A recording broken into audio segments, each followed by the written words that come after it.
Last time we talked to you, you had just come off a trip in the off season where you visited the Dalai Lama. Anything hugely different and stimulating that you did this off season that would the audience would enjoy hearing about? Oh man, nothing like the Dalai Lama. Uh, but he sends his best to both you guys today. He's a big fan of the show.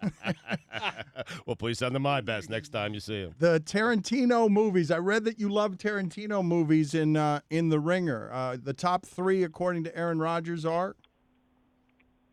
Oh, it's so hard. I'm probably just by default. The first one I saw was Pulp Fiction.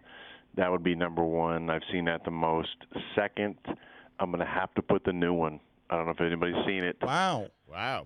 I think the acting in it is so phenomenal. I really do. And the story, obviously, has got a great, typical Tarantino twist.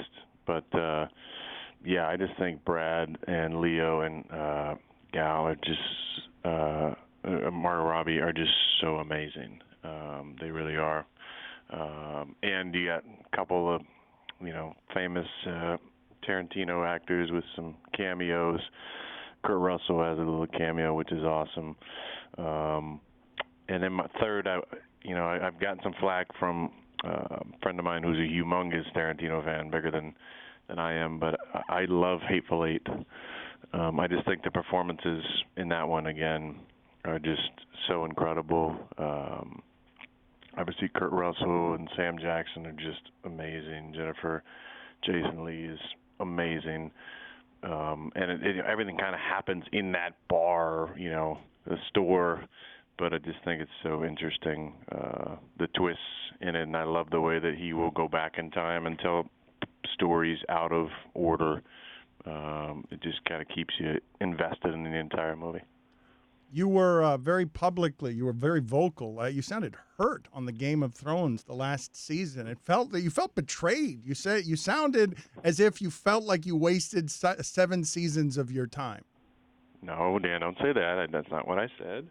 You sounded I said I was disappointed by who they chose to put on the throne in the last one, but I did say that I really loved the show. I don't regret giving up so many years of my life to watch that show because it was fantastic. But I just don't think it was a very Thrones ending when the entire, lead up to it, all the other seasons, you start falling in love with these characters and rooting for them and pulling for them from Ned Stark right to the end, and you get your heart broken, in so many episodes when these characters die.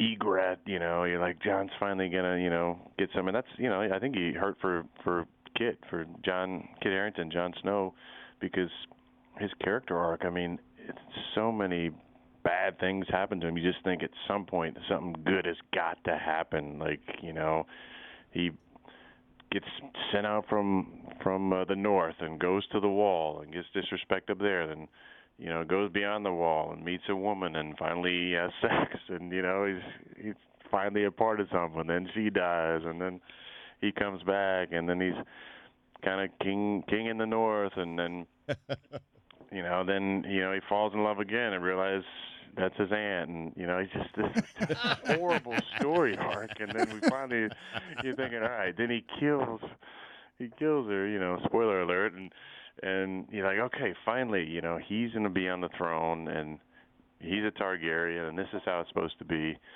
Nope. Get out of here, John. It sounds like you were hurt. It does. It does. I wasn't hurt. I was just disappointed. Do you feel better now? Deeply hurt. This is cathartic. Thank you, guys. I'm wondering, do you like big dumb movies like Top Gun, Point Break, anything like that? Fast and the Furious? Is there any chance? Rank your favorite Fast and the Furious movies, Aaron. I can't. I'm going to say, though, I'd rather rank like Keanu Reeves movies because I'm a big Keanu fan. Please do. Point Break, come on now. Yes. One of the most underrated films of all time that he did, and I think many of his films are underrated, is Street Kings. Have either of you guys seen Street Kings? Street Kings. I do not remember Street Kings. Who's in Street Kings? Chris Evans, a young Chris Evans is in it. Forrest Whitaker. I mean, it's an amazing cast, and he has some incredible one-liners. Obviously, I'm a John Wick, diehard fan. I love all three of those movies. One of the only, trilogies, you can truly say each movie gets better than the previous one, I think. But and a huge Matrix fan. I'm a big Keanu fan. He's got a great cameo. I haven't even seen this whole movie, but he's got a great cameo in a newer movie where he's at dinner with this, like a new girlfriend, and just the words that he said. I mean, he's the man. Wait a minute, you just saw? Did you just see that one scene and not the rest of the movie? That's all I saw. He was like, "Oh, you got to see this scene that he's in." Where he's at dinner and he's it's pretty amazing. He's like crying at dinner. He's like praying, thinking about eating his food.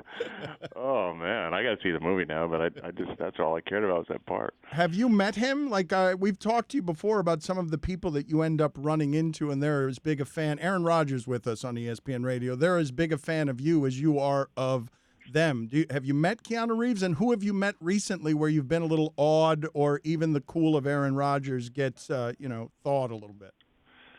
Well, I still kind of got two big names on my list: Keanu, of course, and Sam Elliott. Sam is, wow, I love you, man. I really do. Mustache inspiration for me for years. Sam, Roadhouse, Tombstone. Of course, come on. That's what you're doing with the mustache? That's what you're going for? I want both lips covered. How does Danica feel? How does Danica feel about the mustache? Not a huge fan. We're so glad you're watching ESPN on YouTube. For more sports and analysis, download the ESPN app. And for live streaming sports and premium content, make sure you subscribe to ESPN Plus. We'll see you there.